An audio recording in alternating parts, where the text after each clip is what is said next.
దివంగత నేత వైఎస్ రాజశేఖర రెడ్డిని స్ఫూర్తిగా తీసుకుని తాను రాజకీయాల్లోకి వచ్చానని నల్గొండ జిల్లా మునుగోడు ఎమ్మెల్యే కోమటిరెడ్డి రాజగోపాల్ రెడ్డి చెప్పారు. కోమటిరెడ్డి బ్రదర్స్ అంటే వైఎస్ఆర్ శిష్యులని గుర్తు చేసుకున్నారు. వైఎస్ఆర్ చనిపోతే కంటతడి పెట్టని వ్యక్తి లేరని, బాధపడని కుటుంబం లేదన్నారు. వైఎస్ఆర్ కుటుంబంపై ఇప్పటికీ మాకు అభిమానం ఉందన్నారు. రాజశేఖర రెడ్డి చేపట్టిన ఆరోగ్యశ్రీ వంటి పథకాలు ఇంకా ప్రజల్లో ఉన్నాయన్నారు.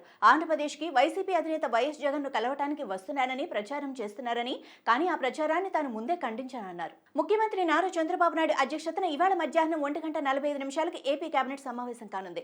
గురువారం నుంచి ఏపీ శాసనసభ సమావేశాలు ప్రారంభమైన నేపథ్యంలో అసెంబ్లీలో ప్రవేశపెట్టాల్సిన బిల్లులకు ఆమోదం తెలపనుంది. మొత్తం 15 అంశాల ఎజెండాగా ఈ రోజు కేబినెట్ భేటీ జరగనుంది.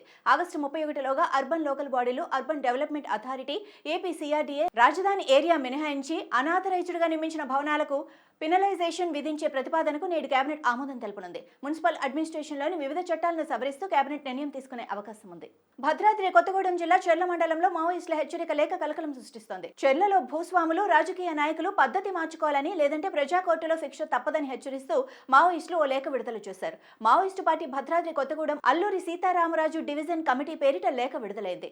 లేఖ రిలీజ్ కావడంతో మండలంలోని భూస్వాముల్లో, అధికార పార్టీ నాయకుల్లో గుబులు మొదలైంది. జవ్వాది మున్య విలేకరి పేరుతో ప్రజలను ఏమార్చుతున్నారని మావోయిస్టులు లేఖలో పేర్కొన్నారు. శాసనసభ లాబీలో భద్రతా సిబ్బంది సభ్యులతో అతిగా ప్రవర్తించడంపై మంత్రి లోకేష్ ఆగ్రహం వ్యక్తం చేశారు. గురువారం లోకేష్ ఛాంబర్ కు వెలుపల లాబీలో ఎమ్మెల్యే ధూళిపాళ్ల నరేంద్ర మీడియా ప్రతినిధులతో ఇష్టాగోష్ఠిగా మాట్లాడుతుండగా మార్షల్ అక్కడికి వచ్చి ఇక్కడ ఎవరూ ఉండకూడదని వెళ్లిపోవాలని గట్టిగా చెప్పారు. నరేంద్రపై చేయి వేసి వెళ్లండి అని నెట్టే ప్రయత్నం చేశారు. దీంతో నరేంద్ర మార్షల్ పై మండిపడ్డారు. అప్పుడే బయటకు వచ్చిన లోకేష్ కు విషయం తెలిసి సభ్యుల వ్యవహారాల్లో మీకేం పని, ఇంకా తాడేపల్లి ప్యాలెస్ పాలనలోనే ఉన్నామనుకుంటున్నారా అని ఆగ్రహం వ్యక్తం చేశారు.